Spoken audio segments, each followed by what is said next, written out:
Hi everyone, in this tutorial we are going over determining number of possible stereoisomers, and we're going to, in this scenario, consider one of those stereoisomers being a meso compound. So here you have a structure. We have two asymmetric centers, but notice this constitutional line of symmetry.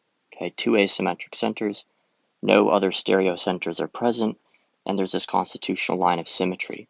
Our rule that we've talked about so far would say that there's 2 to the 2, which is equal to 4. The true answer is 3. And here we actually have to subtract 1 for a meso compound. Let's problem solve to prove that here. So I'm going to take this compound and draw its mirror image. Notice how here this guy's mirror image is perfectly superimposable, which means those are the same compound.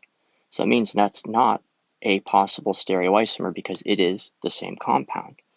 Then if you were to play around with the perspective wedges of those bromines, we could maybe take this one on the left and make it dashed wedge. Now we have constitutional symmetry, but RS configurations.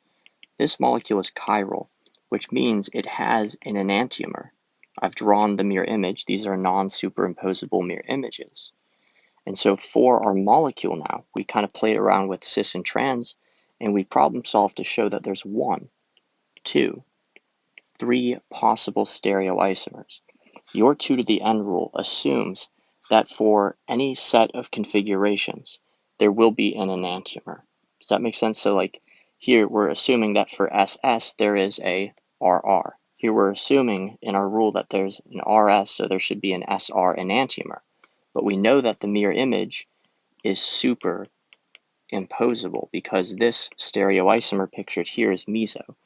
And that is why we subtract 1 from our calculation for meso. And that gives us then 3 possible stereoisomers instead of what our rule would dictate. And our rule dictated 4.